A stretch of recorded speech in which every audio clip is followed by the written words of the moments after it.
African NGOs face unique challenges in achieving financial, strategic, operational, social, and environmental sustainability. You know, with your 15 years work experience, share with us, what are the biggest obstacles that their organizations, and mostly African-led organizations and grassroots organizations, what's the biggest obstacle they face in achieving long-term sustainability? Welcome. Thank you so much for that great question. So in terms of like, if I would to give it a rating scale and what I consider to be the core elements of sustainability, I would only stick to the top three. And one would be financial sustainability, strategic sustainability, and operational sustainability. So if you ask me why I would focus on those is, at the end of the day, I mean, for any organization, whether it's a social enterprise, or civil society organization, you have to have funding in order to sustain your program. And then when it comes to funding, for me, I break it in two elements. You have external funding, which is funding you receive, outside of the origin of your country, and then you have internal funding.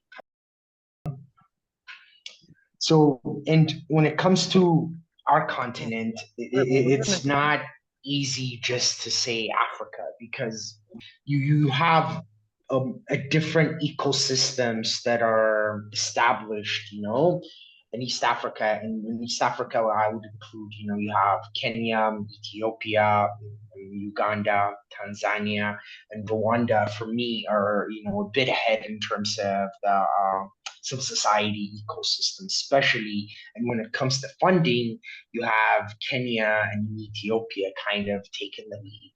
And when you go to Southern Africa and Central Africa is one for me, I think, in terms of ecosystem and other things that's has quite a bit of time to go. In West Africa, I think for me, when you take Nigeria and Ghana, they're a bit ahead, but other ones you have quite unique context. So even for me, like, it's much harder to say the entire continent as a whole, because each region has a very unique way of how it manages financial sustainability, the strategic sustainability, and the operational sustainability. So if you come to the operational sustainability, let's say I'm just taking it as an example, you have a complex operating environment. You can't compare civil society that's in Kenya similar to one that are in Uganda and Ethiopia. When you take Uganda and Ethiopia, there is political issues that come play in, and depending on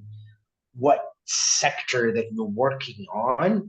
So if you're in Uganda and you're working on refugee, you're going to have tremendous support. It's actually one of the best places to be an organization that's primarily focused on refugee-related issues. But if you're in Uganda working on human rights, other right-related issues, it might not be a very conducive environment. So I think for me, like in terms of, because I think this conversation, what we want to do is we want to be able to have practical conversations and practical advices. So let me go down, like I said, in terms of the three elements that I feel are important. So when it comes to financial stability, and I think we can kind of generalize in here, there's always a tendency for most civil society organizations that the way they consider success to be is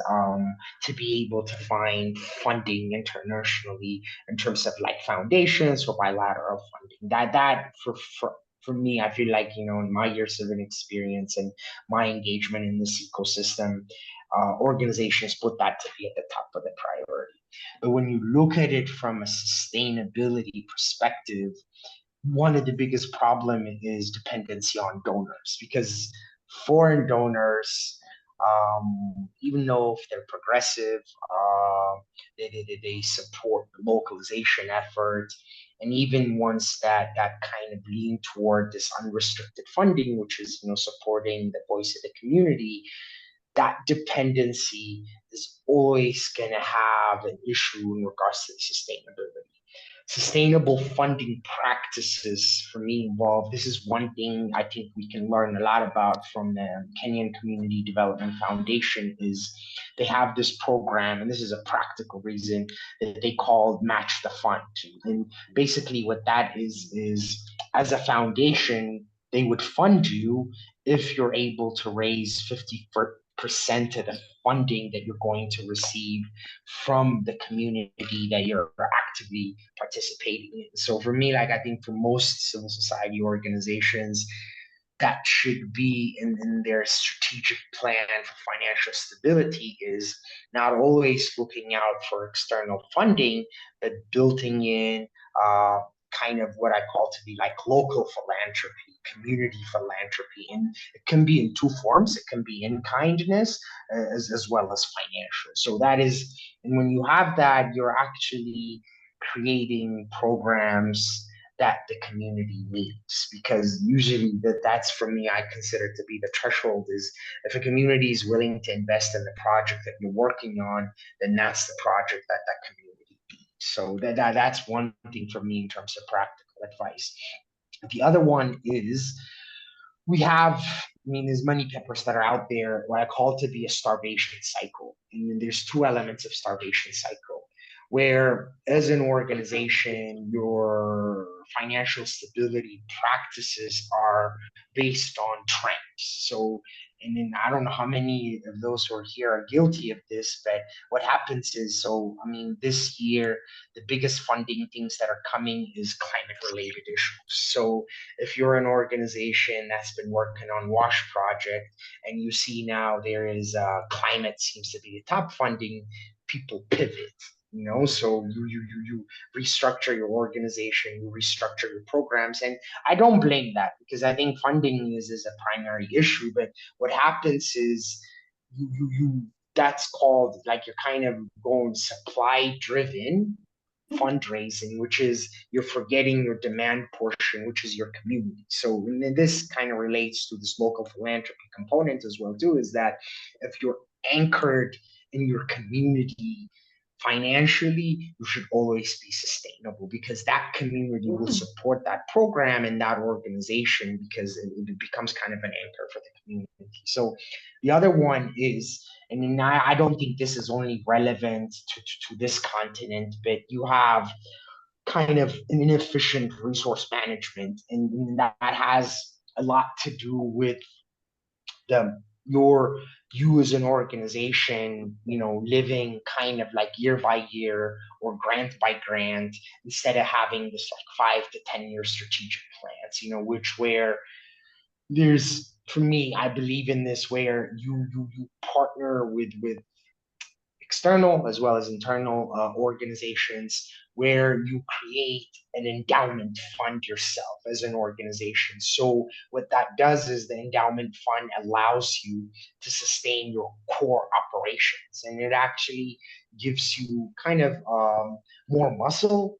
You're able to kind of stay within the mission of your organization, is at the end of the day, that endowment can always sustain your core funding. And I think COVID for me has shown us that is that organizations suffered a lot because of the disruption that came, and it had to do with a lot of external funding as well too. So those are the things that I would highlight. So the other one, as I said, that I consider to be core is the strategic sustainability. And I think for me, I don't think we need to go into it, but it's making sure you have a clear mission and vision, and then you're not pivoting based on trends that exist, but it's actually corely embedded in the community needs and advancing the specific cause that they are advocating for, And the other element of it is, and I think I call this to be like the founder syndrome, where you have the founder of an organization that's doing the fundraising, that's doing the finances, and that has to do with limited resource. But what you're doing is you're creating a one woman or one man show, and you're not creating an actual organization structure for it. You're not creating any kind of governance that's necessary. So even though that individual element of management could be successful, you have lots of funding. What happens is, in an unfortunate event, something happens to that person, or if they have sickness and things, the organizational sustainability suffers because you have not built the core elements necessary to sustain an organization. So, and the other one is, and I think for me using this, but what happens is there is insufficient investment in staff development and training. And like I said, this could be related to financial stability. But I think in the day that we live in these days, the investment in staff development and training can be done without any financial input. If you're partnership driven, if you're finding resources online that are cost free, if you're going for kind of staff development elemented fundings that are available, and that creates two parts. One, you have staff loyalty as well as strategic sustainability, because you're inputting the necessary needs the developers your staff needs. The third one for me that I always feel is extremely essential is focusing on operational sustainability. And that means having an excellent understanding of your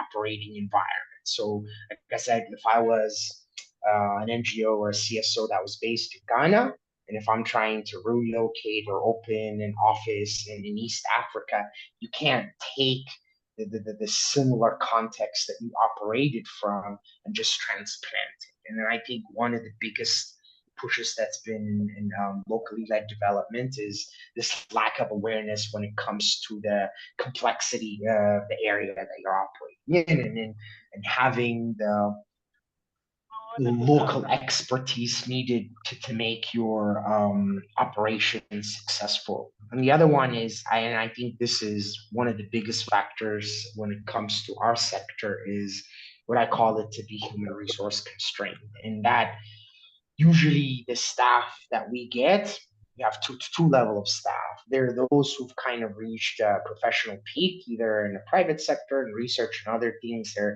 are now transitioning to the social sector, for personal benefits, which are excellent staff to have.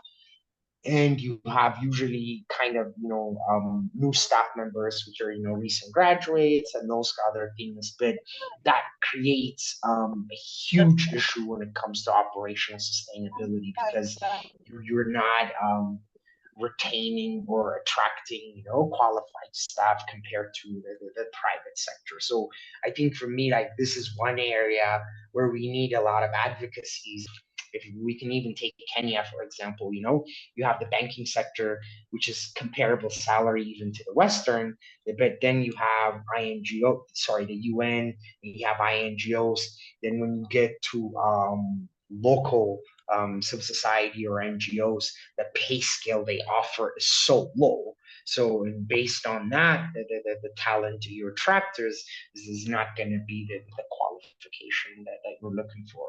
The other part, which is for me like been a very big passion project for me, and I'm recently partnering with an organization based out of India called Tech for Development, which is primarily focuses on addressing the technology gaps in order to measure impact, increase funding. So there's that element when it comes to operation and there's, like I said, all this kind of goes back to pillar one, which is the financial element. But for me, when it comes to organizational sustainability, mission, vision, and strategies needed, if you don't address your financial, your strategic, your operational sustainability, it's not even if your organization is going to exist, but your ability to cause the impact or to meet the mission that you have will become difficult. So yeah, I think let me conclude here and let me give other opportunities to my other panelists. Thank you. I'm very happy and with the presentation of Dawit, and outlining the 3 models of sustainability, going beyond the financial sustainability. And then he has made me for the first time think about our alumni association, because we have a library and then we're working with the schools, and some of those students come to the library since they're young, like they are like in grade 4, some come when they're grade 8, and fortunate enough, because we existed now for about 15, 16 years. Some of them now are graduates, and some of them are in school. Like most of them that came when they came, they're in higher institutions of learning, like the universities. Because we track their data and keep the information, and have peer-to-peer sections with them, we afford them coming back, like to help us learn book crafts. Like on Saturdays, some are even doing voluntary work. I know one is working at the computer center. There's another one who is doing peer-to-peer tutoring over the holidays.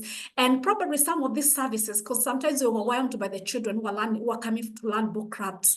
With the number of volunteers coming from the alumni, the student and the children have gone through Kangemi Resource Centre and feel like they want to give back. Some of them have told me already, and that's already happening. Now you can see we've cut back on budget with cooperation, or that cuts on the cost, of employing someone else that would have done that work.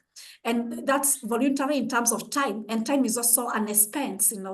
Time can be accounted very important as a contribution. So that's something I'd not thought, but Dawit made me think about it, that you can actually have some of your beneficiaries share their skills, and even sometimes they have back and get educated, they can come back and give their money back to the resource center, maybe sponsor some children, maybe buy some books, so that the beneficiaries that have gone through, especially if they were reattached, and they feel like it has been helpful. It's good to keep a group around.